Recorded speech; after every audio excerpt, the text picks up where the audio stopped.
Oke guys, kembali lagi bersama Aspot The Podcast. Oke, diskusi kali ini kita bakal kedatangan teman-teman baru lagi nih, teman-teman diskusi yang gak kalah jauh hebat tentang sejarahnya. Tapi bohong. Oke, kita kenalan dulu kali ya dengan Rahma, Kak Rehta, dan terakhir abang-abangan yang selalu ada di setiap videonya, yaitu Cahyan Rianza. Oke, kali ini kita mau ngomongin suatu tentang pangan di Indonesia. Jadi kalian tahu gak sih dulu orang Indonesia itu makan pokoknya bukan cuma nasi. Oh iya? Iya, pernah denger sih kalau Indonesia tuh makanan pokoknya tuh beragam nggak sih? Iya. Apa aja deh? Kalau nggak salah ya, yang aku tahu itu pertama ada jagung, kentang, ubi, singkong. Singkong tuh paling banyak. Jadi dulu orang Indonesia cuma makan beras kayak sekarang. Terus kenapa sekarang makan pokoknya cuma nasi aja? Wah, seru nih kayak nih. Boleh kasih jelasin? Iya, nih dulu tuh Indonesia makanannya kan tuh beragam ya. Dan sekarang makanannya cuma nasi doang. Soalnya kalau nggak salah, dulu tuh Soeharto ngewajibin orang Indonesia harus makan nasi. Tapi itu dulu bro, jangan salah. Jadi itu dibikin tuh kayak bukan alasan gitu lah. Suatu itu ingin memastikan ketersediaan pangan di Indonesia yang stabil gitu. Oh gitu. Banyak tuh kayak gambaran tuh di sini kayak misalnya orang pada bisa makan, terus di luar sana orang pada nggak bisa makan gitu juga kan. Jadi kayak pemerintah itu lebih fokus kayak biar kestabilan pangan gitu di Indonesia, biar nggak ada orang miskin yang kelaparan gitu lah. Iya. Kan nilainya juga beras itu nilainya kan gede juga ya. Oh, betul. Tapi selain hilangnya ragam sumber pangan di Indonesia, itu kita juga terjadi perubahan aneka ragam varietas padi lokal. Jadi padi-padi lokal yang dari Indonesia itu pada punah karena betul sebelum revolusi jauh kurang lebih 8.000 jenis padi. Padi lokal itu disimpan di IRRI atau International Rice Research Institute di Filipina. Dan tahu nggak apa? Kenapa itu? Kenapa? Petani itu dipaksa buat menggunakan benih dari pemerintah. Terus petani diwajibin buat pakai pestisida dan harus kredit ke pemerintah. Nah, betul banget. Petani itu juga kan pernah melaporin ya, Iya. gara-gara ada dilakukan pemaksaan tanpa adanya pemahaman dengan jelas. Kenapa mereka harus menggunakan pupuk urea dan padahal selama bertahun-tahun tuh mereka bercocok tanam tanpa pupuk. Berarti petani itu kayak ditekan ya, nggak punya pilihan sama sekali sama pemerintah ini. Betul. Bahkan ada istilahnya tuh orang yang nggak makan beras itu dianggap miskin.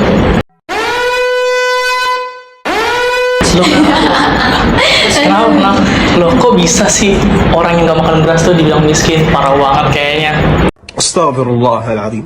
Astaghfirullah. Astaghfirullah. Astaghfirullah. Iya betul. Beras juga tuh jadi komoditas politik, itu menjadi komponen gaji PNS dan tentara di Indonesia, wilayah seluruh Indonesia. Jadi orang-orang yang Tapi itu dulu nih, itu jangan lihat dari Kenapa? satu sisinya aja. Iya. Banyak dari sisi lainnya juga. Dengan adanya beras kayak sebagai standar pangan di Indonesia itu, Indonesia itu bisa mencapai swadaya itu pangan pada tahun 1984 kalau nggak salah ya. Terus prestasinya kan bukan diakui kayak di sini ya, bahkan diakui di dunia loh. Iya sih, Iya sih. bahkan diakui Iya sih. PBB terus sama FAO juga. Selain itu juga kayak kebijakan ini bisa membantu stabilisasi ekonomi nasional kita juga. Kalau misalnya pangan stabil juga kan rakyat bisa lebih tenang gitu kan, ekonomi juga lebih stabil, bisa berkembang juga lebih Betul, cepat betul. gitu kan. Benar. Gitu, jadi sisi yang kedua. Siap. Tapi kan mereka juga bawa beras ya ke berbagai pelosok negeri, dan lahan-lahan itu digusur loh cuma buat penghijauan ini, polusi hijau ini. Serius sampai digusur segitunya? Digusur sampai benar-benar pemerintah itu memaksa seluruh orang Indonesia itu buat bernanam padi. Iya betul banget, ada benarnya sih.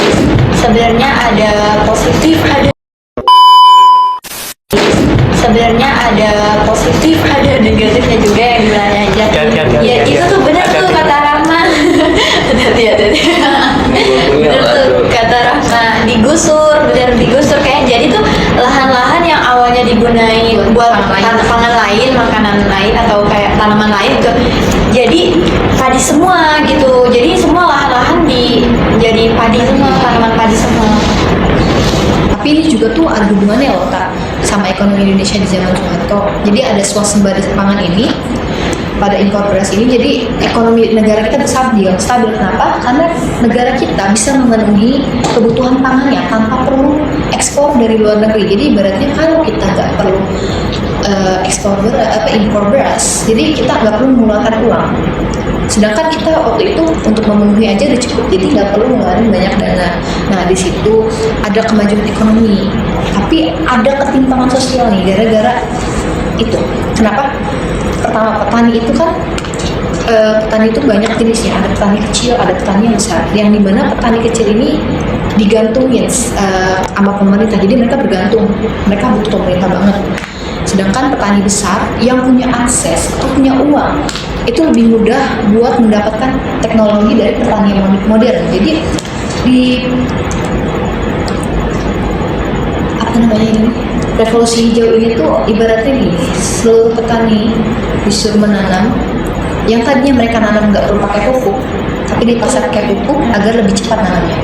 Terus yang kedua, mereka juga diberikan alat-alat teknologi modern. Tadinya kan petani-petani itu sebelum ada ini masih tradisional ya, karena emang belum dapat, Indonesia tuh belum ada teknologi modern. Tapi karena udah ada kebijakan ini, jadinya petani-petani besar itu bisa dapat teknologi yang bagus untuk menanam padi. Tapi kalau teknologi kecilnya, petani yang masih tradisional itu nggak dapat apa-apa. Jadi mereka rugi yang petani kecilnya itu. Supaya agar lebih berkembang ya. Iya. Lebih banyak. Biar swasembada pangannya tercapai. Iya. Selain itu juga pemerintah tuh menggunakan keberhasilan swasembada pangan ini sebagai pencitraan politik. Iya. Soeharto saat itu mendapatkan banyak pujian nih, pujian dari dunia internasional, bahkan nerima penghargaan dari FAO ya, pada tahun 1988. Tapi sayangnya dampak jangka panjangnya nih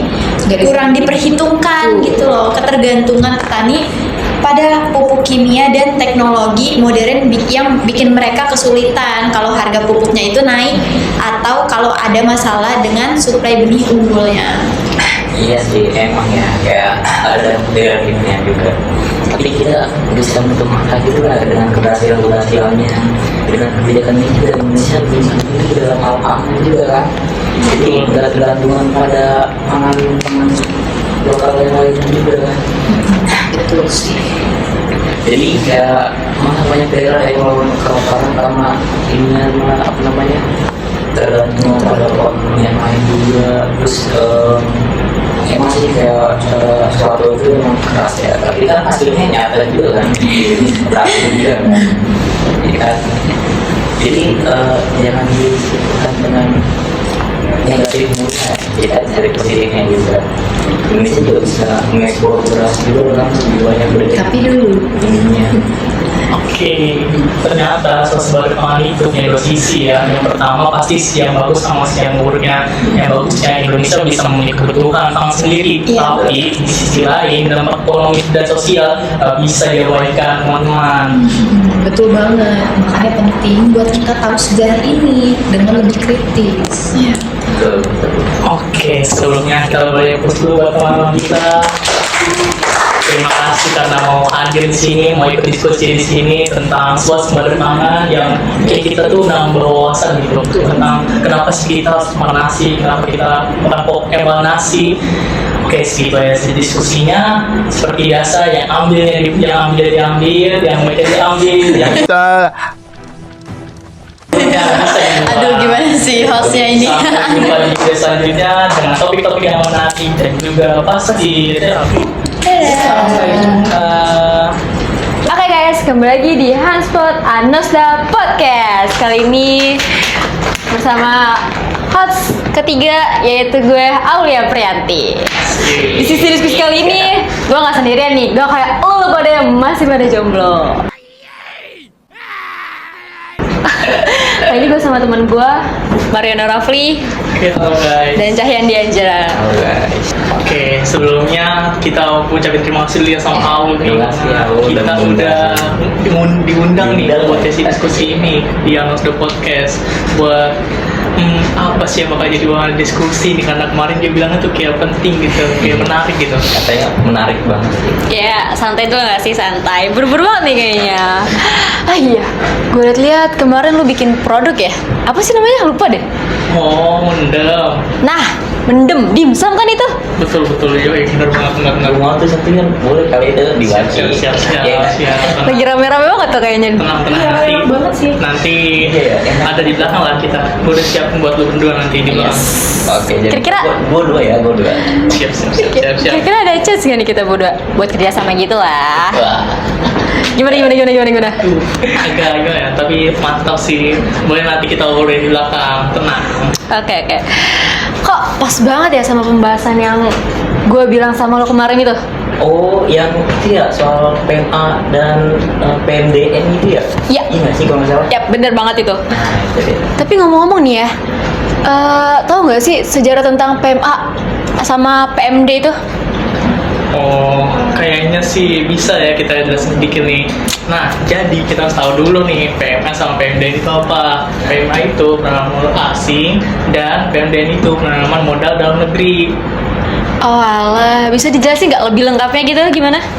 Nah, jadi PMA itu udah ada sejak zaman Belanda gitu ternyata, dan udah ada undang-undangnya juga tuh pas tahun 1953 di undang-undang pertama tentang modal asing.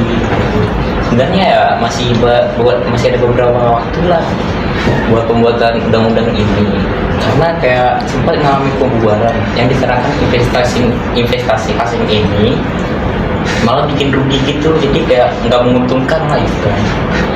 Jadi ya terakhir pas tahun 67 kalau nggak salah, undang-undang tentang investasi asing ini apa namanya, perusahaan pertama ini di Indonesia ini adalah PT Freeport gitu.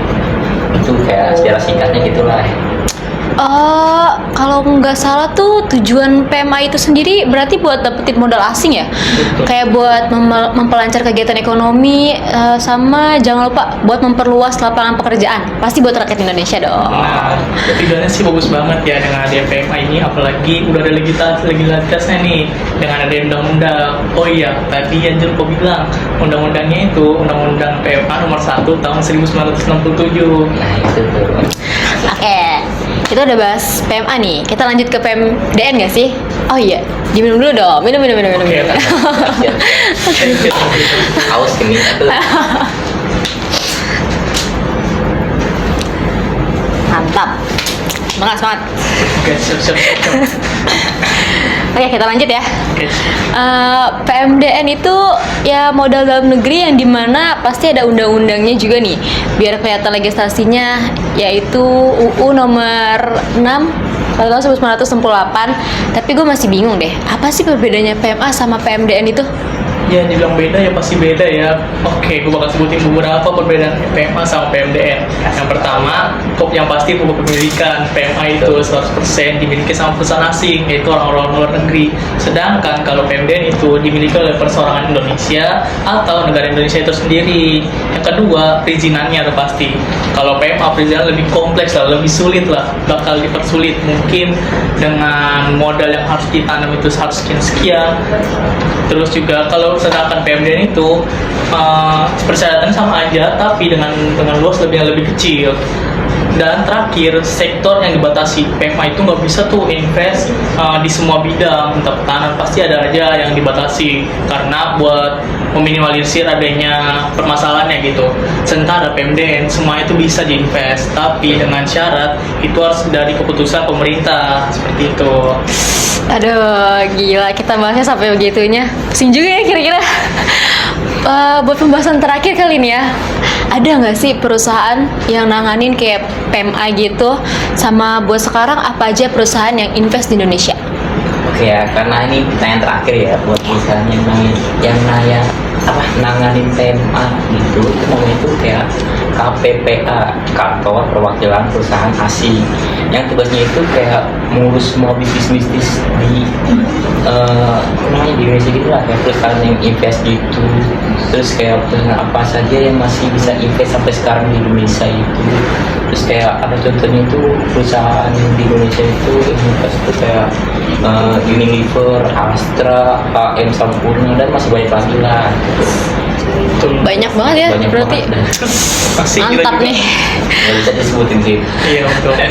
Oke, kita udah sampai nih di ujung diskusi kita kali ini. Ternyata panjang banget ya perjalanannya. Kesimpulannya yang bisa saya ambil, walaupun terdapat buruk investasi dari perusahaan asing yang katanya pernah menghambat, tapi intinya yang baiknya kita ambil buat memajukan dan memperlancar ekonomi Indonesia. Guys, seperti itu diskusi kita kali ini. Ingat, yang baiknya diambil, yang buruknya ditinggalin. Sampai jumpa di video selanjutnya. Bye semuanya.